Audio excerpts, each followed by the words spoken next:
জমে উঠেছে এবারের বিপিএল এর প্লে অফের সমীকরণ। সিলেট পর্বের পর্দা নামার সঙ্গে সঙ্গে এবার 2026 বিপিএল এ ঢাকা পর্বের অপেক্ষা। আগামী বৃহস্পতিবার মিরপুর শেরেবাংলা জাতীয় ক্রিকেট স্টেডিয়ামে শুরু হবে ঢাকা পর্বের খেলা। 30 ম্যাচের লিগ পর্বের শেষ 6টি ম্যাচ অনুষ্ঠিত হওয়ার কথা রয়েছে ঢাকায়, আর এখানেই নির্ধারিত হবে প্লে অফের চূড়ান্ত সমীকরণ। সিলেট পর্ব শেষ ইতোমধ্যেই প্লে অফ নিশ্চিত করেছে 3টি দল। ঢাকা ক্যাপিটালসকে হারিয়ে চট্টগ্রাম রয়্যালস ও সিলেট টাইটান্সের সঙ্গে শেষ 4-এ জায়গা করে নিয়েছে পদ্মাপাড়ের দল রাজশাহী ওরিয়র্স। 8 ম্যাচে 12 পয়েন্ট নিয়ে তালিকার শীর্ষ অবস্থানে রয়েছে রাজশাহী। চট্টগ্রাম 7 ম্যাচ খেলে 10 পয়েন্টে রয়েছে তালিকার দ্বিতীয় অবস্থানে। 9 ম্যাচ খেলে 10 পয়েন্ট নিয়ে সিলেট রয়েছে তালিকার তৃতীয় অবস্থানে। 8 ম্যাচ খেলে 8 পয়েন্ট নিয়ে তালিকার চতুর্থ অবস্থানে রয়েছে রংপুর রাইডার্স।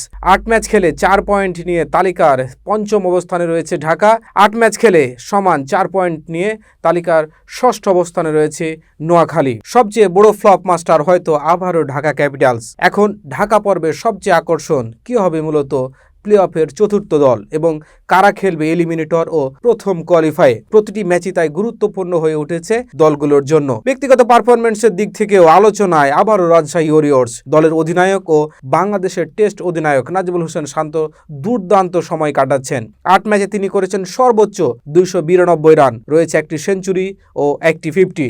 142.43 স্ট্রাইক রেটে তার ব্যাটিং রাজশাহীর শক্তির বড় ভরসা হয়ে উঠেছে। ব্যাটিংয়ের শীর্ষ 5-এ জায়গা করে নিয়েছেন 3 জন স্থানীয় ব্যাটার ও 2 জন বিদেশি খেলোয়াড়। তালিকার দ্বিতীয় অবস্থানে রয়েছেন পারভেজ হোসেন ইমন, তৃতীয় স্থানে রয়েছেন অ্যাডাম রসিংটন, চতুর্থ স্থানে রয়েছেন তাওহিদ হৃদয় এবং পঞ্চমে রংপুর রাইডার্সের ডেভিড মালান। বোলিং ডিপার্টমেন্টেও আধিপত্য দেখাচ্ছে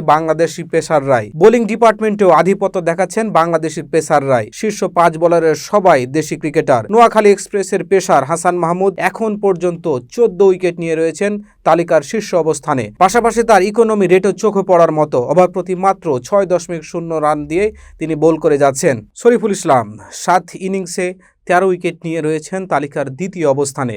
মোস্তাফিজুর রহমান 8 ম্যাচে 13 উইকেট নিয়েই রয়েছেন তালিকার তৃতীয় অবস্থানে। রিপন মণ্ডল 6 ম্যাচে 13 উইকেট নিয়েই রয়েছেন তালিকার চতুর্থ অবস্থানে এবং নাসুম আহমেদ 9 ইনিংসে 12 উইকেট নিয়ে রয়েছেন তালিকার পঞ্চম স্থানে। বাংলাদেশের আধিপত্য বোলিং ডিপার্টমেন্টে এখানে প্রকাশ করে বাংলাদেশের বোলিং ইউনিট কতটা শক্তিশালী। তাই তো বলা যায় সব মিলিয়ে ঢাকা পর্ব হতে যাচ্ছে উত্তেজনাময়। প্লে অফের শেষ টিকিট কার হাতে যাবে সে সিদ্ধান্ত আসবে কিন্তু এই Mirpur Sherebangla national cricket stadium থেকেই। Masum Reza, sports desk, Jagoroni TV.